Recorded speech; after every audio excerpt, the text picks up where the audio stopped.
दिल्ली से आई है लव धोखे की एक ऐसी कहानी जिसे सुनेंगे तो सच्ची मोहब्बत से यकीन उठ जाएगा। दिल्ली के जनकपुरी में एक पति ने अपनी पत्नी की निर्मम हत्या कर दी। इसी साल मार्च में साहिल और नैन्सी की शादी हुई थी, लेकिन शादी के बाद दोनों के रिश्ते बिगड़ गए। नैन्सी साहिल की आंखों में खटकने लगी और तब से उसे रास्ते से हटाने के लिए साहिल ने एक खौफनाक साजिश रची। तरफ में खड़ा ये शख्स साहिल है, जिसके चेहरे पर पत्नी की हत्या का रत्ती भर अफसोस नहीं। हेलो गाइस, तो आज की इस वीडियो में ना मैं किसी का रोस्ट करने वाला हूँ, ना ये कोई स्केच है। तो अगर आपको डार्क चीज़ों में इंटरेस्ट है और आपको किसी की क्राइम स्टडी मतलब जो मैं कर रहा हूँ आज यहाँ और ये देखना चाहते हो तो आप देख सकते हो, नहीं तो आप इस वीडियो को भी छोड़ सकते हो, नहीं तो रात को दिक्कत होगी। तो चलो आज की इस वीडियो को स्टार्ट करते हैं।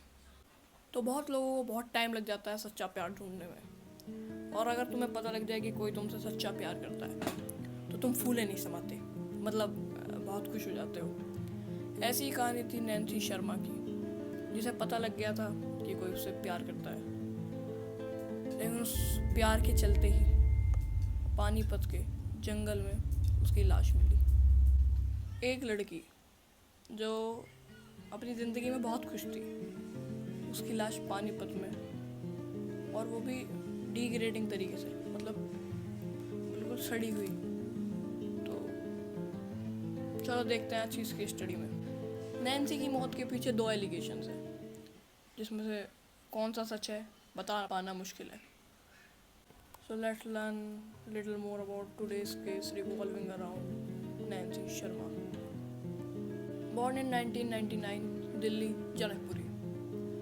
तो नैन्सी को बचपन से ही, मतलब बचपन से उसके बहुत सारे दोस्त थे और बचपन से ही उसे पार्टी करना, डांस करना और आउटगोइंग्स पे बाहर जाना बहुत ज़्यादा पसंद था।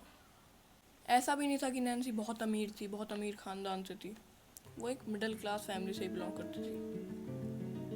नैन्सी ने कभी भी पैसों को लेकर अपनी फ्रीडम को रोकना सही नहीं समझा, और जो कि ये बहुत बड़ी बात है, क्योंकि आप लोगों को पता ही होगा कि मिडिल क्लास फैमिली में बहुत सारी रेस्ट्रिक्शंस होते हैं कि तुम इधर मत जाओ, रात को बाहर मत जाओ और बहुत कुछ।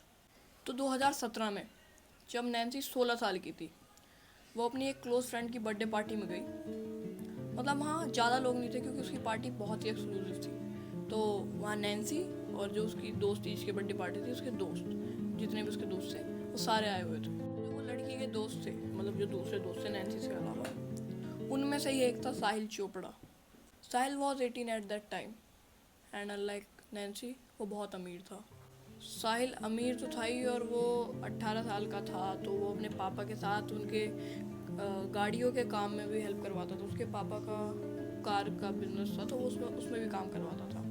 साहिल अमीर तो था बट ही वॉजंट स्पॉइल्ड, मतलब वो उसे पैसे की पूरी कदर थी, और मतलब वो अमीर था, लेकिन कुछ लोग होते हैं ना जिन्हें पैसों की कदर नहीं होती है अमीर होने के बाद, लेकिन उसे पूरी कदर थी अपने पैसों की, और उसे पता था कि कहाँ लगाने कहाँ नहीं लगाने।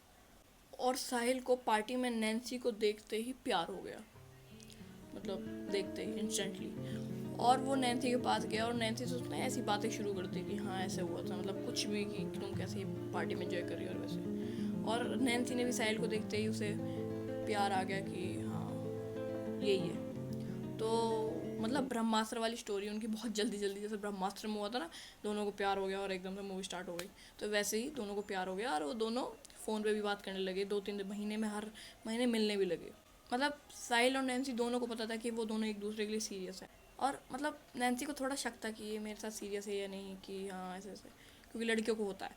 तो ये नैन्सी का शक तब ख़त्म हुआ, एक दिन साहिल का फ़ोन आया कि तुम मेरे बारे में अपने डैड से बात क्यों नहीं करती, क्योंकि मेरे पास पैसा भी है, अच्छी फैमिली भी है, और सब है मेरे पास, तो मैं बिल्कुल धुला वाला मटेरियल, मतलब समझ रहे हो ब्रह्मास्त्र। तो उसे सुन के नैन्सी बहुत खुश हुई कि क्योंकि नैन्सी के सामने किसी ने अपनी फीलिंग इतनी अच्छी तरीके से एक्सप्रेस नहीं करी थी।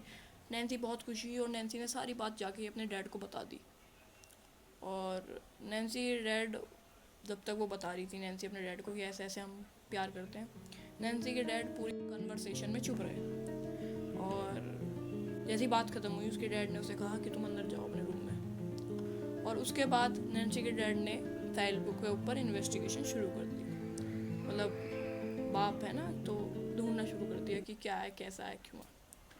तो कहीं से नैन्सी के डैड को ये पता लगता है कि साहिल तो नशे करता है, बेवड़ा है और मतलब क्लब व्लब में जाता है और घूमता रहता है। सर बेटी हमारी 12th में कोचिंग करने जाती थी, जो कि पार्टी में किसी फंक्शन में गई थी, जिससे साहिल चोपड़ा की इसकी मुलाकात हुई थी। जब इसकी मुलाकात हुई थी, इन दोनों में फ्रेंडशिप हो गई थी, जिसके पीछे वो लड़की बहुत ज़्यादा पागल हो गई थी, जो परिवार की नहीं मानती थी। तो उसके बाद जब पता करा हमने साहिल चोपड़ा के लिए कि लड़का एजाज था, शराब पीता था, काफ़ी वो था। फिर उसके बाद मैंने उस लड़की से बात करी, मैंने नैन्सी इसका चक्कर छोड़ दे, लड़का सही नहीं है। नैन्सी के पापा नैन्सी के रूम में गए और उन्होंने उससे बोला कि तुम ये क्या कर रही हो, अपनी पढ़ाई पे ध्यान लगाओ, तुम अभी 16 साल की हो। तो नैन्सी भी कहाँ मानने वाली थी। जब भी वो अपने पापा के साथ बैठती, हर बात में कहीं ना कहीं साहिल को घुसाई देती कि साहिल ऐसा, हाँ साहिल भी यही करता है। तो उसके पापा को धीरे धीरे गुस्सा आने लगा और एक दिन नैन्सी को भी बहुत गुस्सा आ गया। तो उसने चिल्ला के अपने पापा को ये बोल दी, अगर आपने मेरा उससे शादी नहीं करवाई, 16 साल की लड़की कह रही है, अगर आपने मेरी उससे शादी नहीं करवाई तो मैं घर छोड़ के चली जाऊँगी। उसके पापा ने भी गुस्से में आके कह दिया कि चली जाओ, और वो चली गई। मतलब खुद नहीं गई, वो साहिल के साथ भाग गई, मतलब भागी गई। साहिल के साथ भागने के बाद साहिल ने उसे वादा कर दिया कि मैं सारा खर्चा तुम्हारा खुद उठाऊंगा और जो भी होगा। लेकिन साहिल के साथ भागने के बाद उन दोनों का प्लान था कि हम दोनों शादी करेंगे। लेकिन नैन्सी अभी 16 साल की थी और साहिल 18 साल का हो गया था। तो साहिल ने नैन्सी से कहा कि तुम अभी 16 साल की हो, तो ये लीगल एज नहीं है शादी की, क्योंकि 18 साल प्लस होती है, तो तब तुम 18 साल की हो जाओगी, उसके बाद हम शादी करेंगे। तो नैन्सी ने पूछा इतने क्या? तो साहिल ने उसे सजेस्ट किया कि इतने हम लिविंग में रहते हैं। तो लिविंग रूम नहीं, लिविंग, सॉरी मैं बीच में कॉमेडी कर रहा था, लेकिन हाँ, तो हम लिविंग में रहते हैं। तो साहिल के घर वालों को भी नहीं पता था कि साहिल की कोई गर्लफ्रेंड है और वो उसके साथ ऐसे रहेगा, लेकिन उन दोनों को यही दिक्कत थी कि हम रहेंगे कहाँ पे। तो साहिल ने अपने घर वालों से कही कि मुझे पढ़ाई करनी है, तो पढ़ाई करने के लिए कि मुझे अलग रहना है आप लोगों से दिल्ली में। तो उसके घर वालों ने भी कहा कि हाँ पढ़ाई करनी है, तो उसके घर वालों ने उसे एक फ्लैट दिलवा दिया दिल्ली में। उसके बाद साहिल और नैन्सी उस फ्लैट में रहने लगे और नैन्सी को अब ज़्यादा फ्रीडम मिल गई थी, क्योंकि अब ना उसके घर वाले उसे टोकते हैं और उसमें पैसे की भी कोई कमी नहीं है। और साहिल के घर से पैसा आता था कि वो पढ़ने के लिए, बुक के लिए ले रहा है, लेकिन वो, क्योंकि नैन्सी और साहिल एक जैसे थे, वो पार्टी करते थे, जो भी करते थे, मतलब मज़ा करते थे, फुल क्लब व्लब में जाना और सब, वो दोनों सेम थे। और ऐसे ही कर करके वो रोज़ पार्टी वार्टी में जाते थे और ऐसे कर करके 2 साल निकल गए। उसके बाद साहिल और नैन्सी ने शादी कर ली। शादी करने के बाद नैन्सी और साहिल के घर गए तब, तो साहिल के घर वालों को शौक लगेगा ही, क्योंकि उनका बेटा शादी करके आ गया। तो साहिल के घर वाले मान नहीं देते थे, लेकिन साहिल ने उन्हें कहा कि अब से जो उसके पापा का काम था गाड़ियों का, वो मैं सारा संभालूंगा। पहले तो हेल्प करता था, मैं सारा संभाल लूँगा। तो उसके घर वालों ने उसे एक्सेप्ट कर लिया कि आ जा। लेकिन उसके घर वालों को भी नैन्सी इतनी अच्छी नहीं लगती थी, लेकिन फिर भी उन्होंने कर लिया। तो उन्होंने कहा कि तुम दोनों की शादी हम दोबारा करवाएंगे, ताकि लोगों को ये नहीं लगे कि लड़की भगा कर लाया। तो नैन्सी और साहिल की दोबारा शादी हुई 27 मार्च को। उसके बाद वो दोनों पति पत्नी बन गए। और जब वो पति पत्नी बन गए, तो उन दोनों के बीच में ज़्यादा लड़ाई होने लगी। जब लिविंग में रहते थे होती थी, लेकिन बहुत कम कभी हो गई। तो लेकिन अब उनके बीच में लड़ाई बहुत ज़्यादा होने लगी और साहिल ज़्यादातर घर से बाहर ही रहता था और नैन्सी साहिल से बात ही नहीं करती थी 3-4 महीने तक।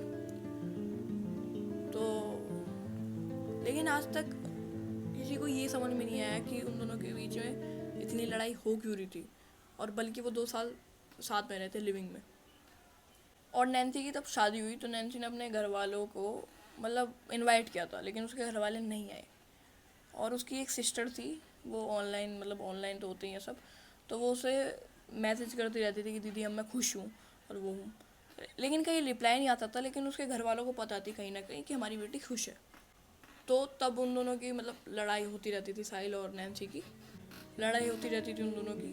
तो नैन्सी की ऑनलाइन एक दोस्त बन गई थी, पुरानी थी, लेकिन वो उससे ऑनलाइन बात करती थी।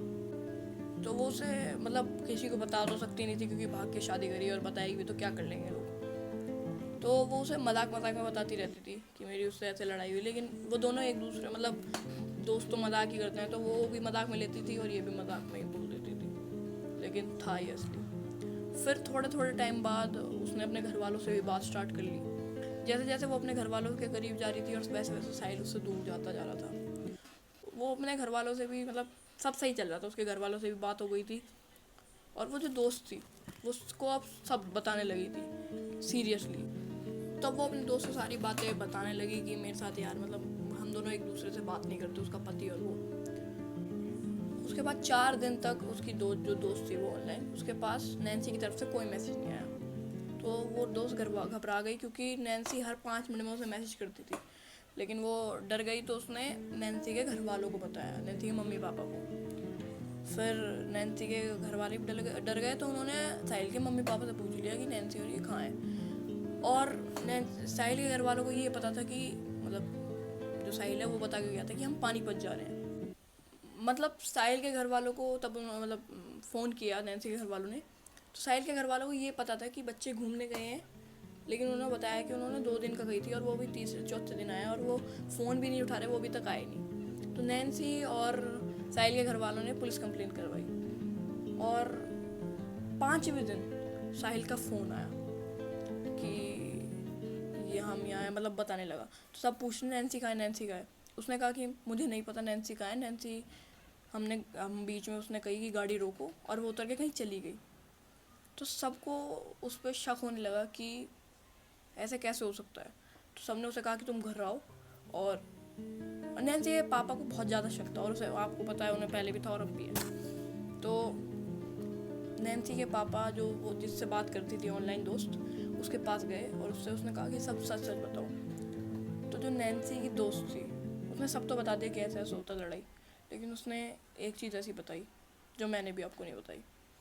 उसने ये बताया कि नैन्सी ने एक दिन उनसे रोते हुए फ़ोटो भेजी थी कि अगर मेरे साथ कुछ भी हुआ, अगर मैं 4-5 दिन तक तुमसे बात ना करूँ, तो उसमें साहिल का दोष होगा, साहिल उसके ऊपर जिम्मेवारी होगा। तो जैसे ये बात नैन्सी के पापा ने सुनी, उसने जाके ये पुलिस को बता दी, और पुलिस ने साहिल को कस्टडी में लिया। उसके बाद 3-4 दिन तक उसे टॉर्चर किया, उसने कुछ नहीं बताया, और वो अपनी स्टेटमेंट बदल रहा था कि वो गाड़ी रुकी तो मतलब कुछ और बता रहा था, और टाइमिंग भी कुछ और थी। साहिल ने बताया कि क्योंकि हमारे बीच में ज़्यादा लड़ाई हो रही थी, तो मुझे ये अच्छा नहीं लग रहा था, और वो थोड़ी वैसी मतलब अभी तक उस केस की पूरी वो नहीं हुई कि क्यों मारा, लेकिन हाँ ये पता साहिल ने मारा। कुछ लोग कहते हैं कि तो सॉरी मुझे ये थोड़ा जल्दी करना पड़ेगा, कुछ डर लग रहा है। हाँ, तो कुछ लोगों को मतलब साफ नहीं है ये केस। कुछ लोगों को ये लगता है कि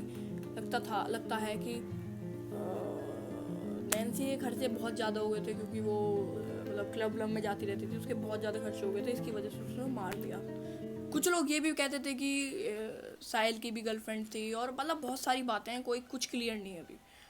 तो तब उसने ये पुलिस को बताया कि क्योंकि उसके नैन्सी और उसके बीच में लड़ाई हो रही थी उस दिन, तो उसने कहा कि सब भुला देते हैं, आज के बाद हम लड़ाई नहीं करेंगे, तो चलो मेरी जो कंपनी है उसकी, जो उसके पापा की कंपनी थी कार वाली, वो उसी संभाल रहा था कि हम बाहर जा रहे हैं काम से, तो तुम भी चलो पानीपत घूम के आएंगे और हमारा सब खत्म हो जाएगा जो भी लड़ाई बढ़ेगी।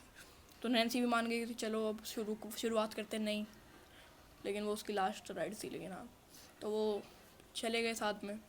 जाने के बाद उसने गाड़ियाँ तब वो बैठी, उसने देखा कि एक एम्प्लॉय और एक जो गाड़ियाँ ठीक करता था वो भी था गाड़ी में। तो उसे लगा कि क्या पता ये भी काम के लिए जा रहे हों, तो वो बैठ गई। उसे थोड़ा अजीब लगा लेकिन वो बैठ गई। वो पीछे एक जो जानती थी एक एम्प्लॉय के साथ बैठी थी, मतलब जो उसने पहले देख रखे थे, और आगे जो एक वो था गाड़ी ठीक करने वाला, और साहिल गाड़ी चला रहा था।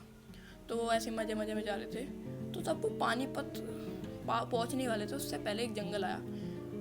साहिल ने उधर गाड़ी मोड़ ली कि यहाँ से शॉर्टकट पड़ता है, और नैन्सी ने भी मान लिया क्योंकि जाम लग रहा था वहाँ। और वो ऐसा दिखा रहा था कि जल्दी निकलो, यहाँ लूटपाट ना हो जाए, ताकि नैन्सी को लगे कि हाँ उसे भी डर लग रहा है और मतलब ऐसा हो रहा है। फिर उन्होंने जंगल के बीच में जाके गाड़ी रोकी कि साहिल और जो उसके साथ में जो गाड़ी ठीक करने वाला बैठा था कि उसे हम दोनों टॉयलेट आ रहा है। तो वो बाहर गए, और इतने जो अंदर एम्प्लॉय बैठा था उसने नैन्सी के हाथ पकड़ लिए, और इतने नैन्सी को समझ में आता है, इतने वो गाड़ी के अंदर आए दोनों, उन्होंने साहिल ने उसके सर पे गन रखी और 2 गोली उसके सर में घुसाड़ दी, 2 गोली थप थप, और वहीं नैन्सी मर गई। और उन्हें पता था कि गाड़ी के निशान वहाँ तक आ गए हैं, तो वो उसे 1 किलोमीटर तक पैदल लेके गए और उसे फेंक दिया। और फिर वो वहाँ से अपनी गाड़ी लेके दिल्ली गए। दिल्ली उन्होंने गाड़ी बेच दी, तीनों अलग अलग जगह चले गए। और फिर दिल्ली जाके साहिल ने फ़ोन करा ताकि किसी को शक ना हो। तो मतलब तुम अगर सोचोगे ना, अगर तुम रात को सो रहे हो और तुम सोचो कि तुम्हारी शादी हो गई है और तुम्हारा पति आके निकल